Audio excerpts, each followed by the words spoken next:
बिहार लोक संवाद.net में आपका स्वागत है। हम मेडिकल नामा के 5वें एपिसोड के साथ आपके पास हाजिर हैं और आज मैं मौजूद हूं राजकीय आयुर्वेदिक कॉलेज और अस्पताल में, जो कि कदम कुआं पटना स्थित है। और हमारे साथ इस विषय पर बात करने के लिए है यहाँ के मेडिकल सुपरिटेंडेंट चिकित्सा अधीक्षक डॉक्टर विजय शंकर दुबे जी। डॉक्टर दुबे, आपका बहुत स्वागत है। धन्यवाद। डॉक्टर साहब, ये हमारा सीरीज चल रहा है वो जो मेडिकल कॉलेज है यहाँ पटना में, खास करके जो राजकीय है, जो गवर्नमेंट सरकारी कॉलेज है, अस्पताल है, तो हम लोगों का मकसद ये है कि लोगों को बताया जाए कि जो सरकारी अस्पताल है वहाँ भी काफी अच्छी सुविधाएं हैं। तो हम सबसे पहले आयुर्वेदिक कॉलेज के बारे में, जैसा कि मैंने गेट पे देखा कि 1926 में बना हुआ, 5 साल के बाद इसकी शताब्दी वर्ष मनाया जाएगा, तो कुछ आप बताएंगे कैसे इसका प्रोग्रेस हुआ, क्या प्रगति हुई इसकी? निश्चित रूप से भारतवर्ष के प्राचीनतम आयुर्वेदिक कॉलेज अस्पतालों में से ये हमारा राजकीय आयुर्वेदिक कॉलेज पटना एक अस्पताल है और ये पूरे भारतवर्ष में काफी नेम एंड फेम है इसका। यहाँ के प्रोडक्ट्स भारतवर्ष में कई जगह अलग अलग यूनिवर्सिटी में, अलग अलग कॉलेज में पदस्थापित हैं, अच्छे अच्छे पद पर यहाँ कार्य कर रहे हैं। हमारे हॉस्पिटल में वर्तमान समय में कई सुविधाएं हम लोग पेशेंट्स को दे रहे हैं। हमारे यहाँ लगभग 200 सीट है इंडोर में, तो 140 अभी कार्य कर रहा है, जिसमें औसतन 100 पेशेंट हमारे यहाँ इंडोर में एडमिट रहते हैं और आउटडोर में औसतन 500 पेशेंट प्रतिदिन हमारे यहाँ आते हैं, जिनका विभिन्न विभागों में चिकित्सा होता है।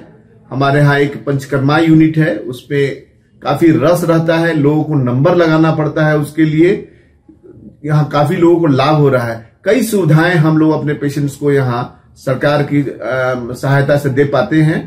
यहाँ जो हमारे यहाँ पेशेंट्स एडमिट हैं उनको इंडोर में दवाइयां मिलती है, आउटडोर में दवाइयां मिलती है, पैथोलॉजिकल जांच की सुविधा है, अल्ट्रासाउंड जांच की सुविधा है, एक्सरे हम लोग के यहाँ होता है, वह भी निःशुल्क, और डिजिटल एक्सरे की सुविधा है जो इंडोर आउटडोर दोनों के पेशेंट्स को यहाँ मिलता है। हमारे यहाँ वैक्सीनेशन हो रहा है, कोरोना को ध्यान में रखते हुए यहाँ वैक्सीनेशन शुरू से ही चल रहा है। कोविशील्ड और कोवैक्सीन दोनों ही वैक्सीन हमारे यहाँ उपलब्ध है, जो हमारे पेशेंट्स को नियमित रूप से मिला। और सबसे बड़ी खासियत है कि इतने लंबे अंतराल से जो वैक्सीनेशन हमारे यहाँ चल रहा है और आज तक एक भी वैक्सीन हम लोग के यहाँ नुकसान नहीं हुआ है। हम लोग बंच बना के तब वैक्सीन स्टार्ट करते हैं। अगर 10 वाला है तो 10 पेशेंट जमा हो जाते हैं तब वैक्सीन देते हैं, 5 वाला रहा है तो 5 लोग जमा हो जाते हैं तब देते हैं। इस तरह से हम लोग पेशेंट्स की सेवा कर रहे हैं, पैथोलॉजिकल जांच में सेवा कर रहे हैं।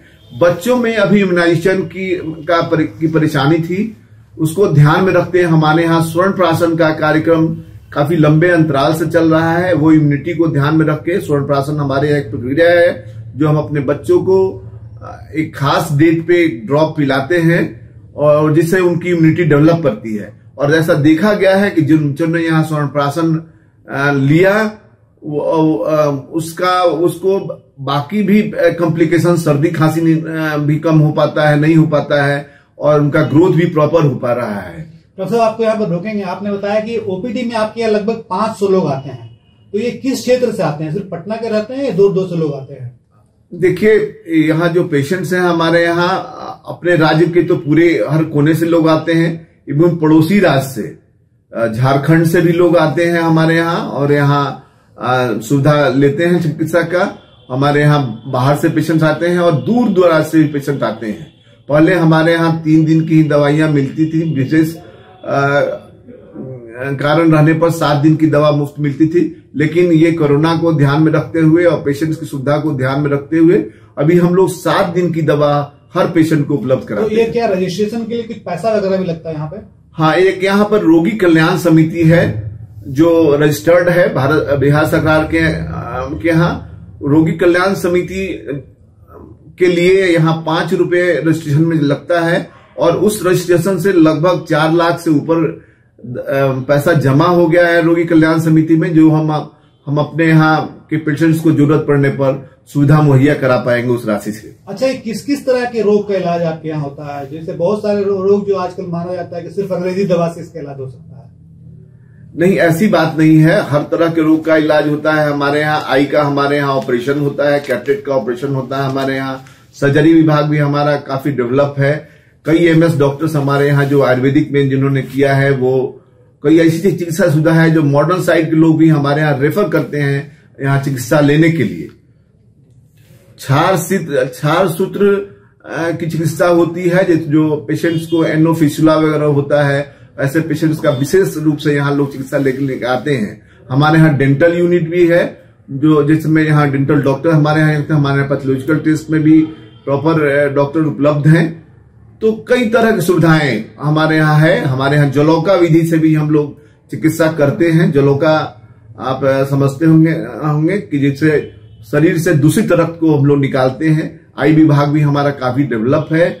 ऐसे हमारे यहाँ। अच्छा डॉक्टर साहब, आपके यहाँ खास किन 2-3 अगर मर्ज कहा जाए 2-3 रोग जो आपको लगता है कि ज्यादा मरीज इस रोग के आते हैं?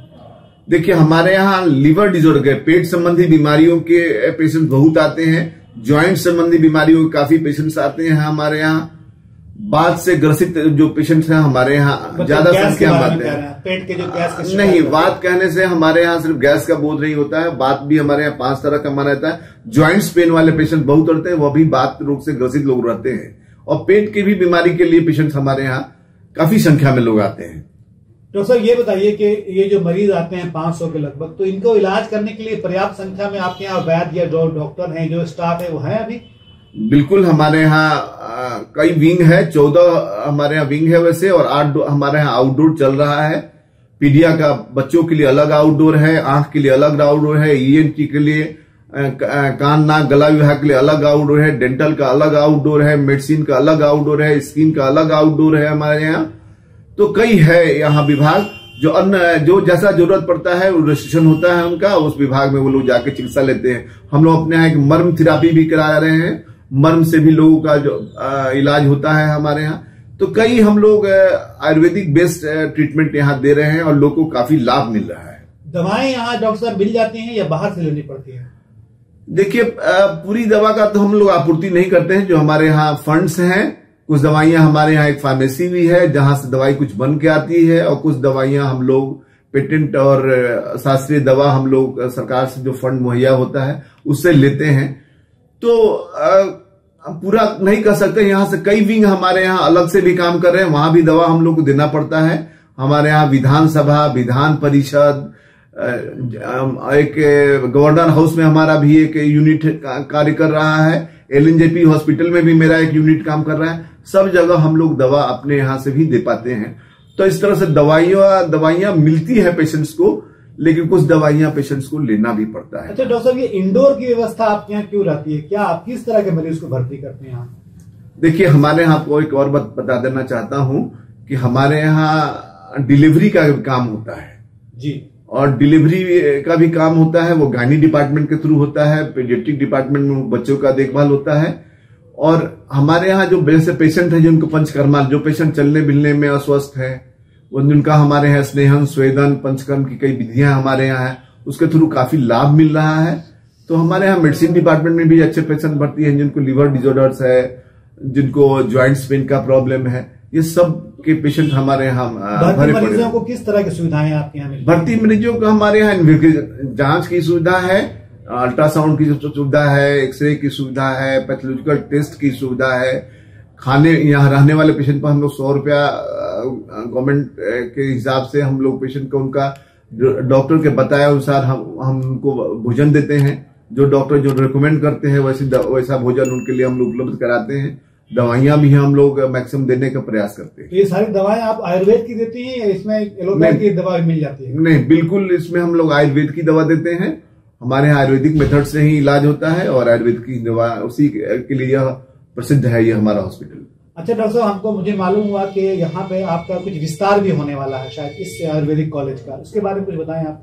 बिल्कुल, हमारे यहाँ अभी पोस्ट ग्रेजुएट की एमडी और एमएस की पढ़ाई हमारे यहाँ 8 विषयों में हो रहा है और 6 विषयों में और सरकार के प्रक्रियाधीन है।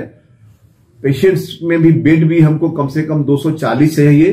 पहले का ये हॉस्पिटल है, पेशेंट और छात्र का भी एडमिशन हमारे यहाँ पहले 60 होता था, बाद में वो 40 हो गया था, और पेशेंट अभी 125 स्टूडेंट का एडमिशन होता है हमारे यहाँ। तो जगह का अभाव हो गया है। आने वाले समय में जगह के विस्तार की भी बात चल रही है, सरकार उसके लिए भी सरकार के अंदर में है। वो भी हमारे बगल में एक तिब्बी कॉलेज है, वहाँ उनको भी जगह का अभाव हो रहा है, क्योंकि उनका भी विस्तार, उनके यहाँ भी अब 125 छात्रों का, इसको ध्यान रखते हुए सरकार इस पर अलग से कुछ निर्णय ले रही है, जिससे हमारे यहाँ जगह सही हो पाएगा और दोनों इंस्टीट्यूशन हमारा काफी अच्छे ढंग से चल पाएगा। आपसे डॉक्टर साहब आखिर में एक सवाल ये पूछना चाहता हूँ कि आप आयुर्वेद वाले भी और तिब्बी वाले भी कहते हैं कि हमारे यहाँ तो बहुत अच्छा इलाज है, लेकिन लोग आते नहीं है, तो ऐसे लोगों को आप क्या संदेश देना चाहते हैं? क्यों यहाँ आपके यहाँ क्यों आए हो? देखिए, यह कहना जो है लोग नहीं आते हैं, ये इतनी पुरानी चिकित्सा पद्धति है, अगर इससे लाभ नहीं होता तो ना यहाँ पेशेंट लोग नहीं आते। लोग आते हैं, निश्चित रूप से दूरी तय करके आते हैं, भाड़ा उनका खर्च होता होगा, दवा भी कुछ जो नहीं मिल पाता है बाहर से खरीदते हैं, उनको लाभ होता है तभी आते हैं। और हम तो बताएं आपको कि कई मॉडर्न साइड के लोग खुद आके यहाँ अपना चिकित्सा भी कराते हैं।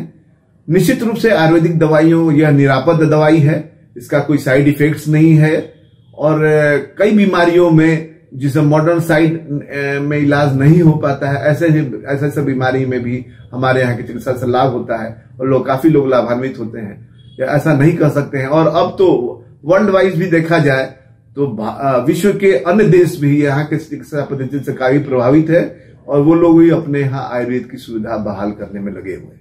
बहुत शुक्रिया डॉक्टर साहब। ये थे डॉक्टर विजय शंकर दुबे, मेडिकल अधीक्षक राजकीय आयुर्वेदिक कॉलेज के, जो कह रहे थे कि अगर लोगों को यकीन है तभी आ रहे हैं। हाँ, शायद इसमें कुछ इसको लोकप्रिय बनाने के लिए और ज्यादा से ज्यादा लोगों को प्रचार करने की इसकी जरूरत है, क्योंकि यहाँ पर जो सुविधाएं बता रहे हैं वो बहुत आसानी से उपलब्ध है। मैंने नीचे अभी देखा भी यहाँ पे जितनी जांच की सुविधाएं हैं, शायद दूसरे कॉलेज में तो फिर भी कुछ न कुछ चार्ज लगता है। यहाँ पे डॉक्टर साहब बता रहे थे कि यहाँ पे किसी चीज का कोई चार्ज नहीं है और भर्ती होकर भी मरीज इलाज करा सकते हैं। डॉक्टर साहब, आपका बहुत शुक्रिया हमसे बात करने के लिए। आपको भी बहुत बहुत धन्यवाद।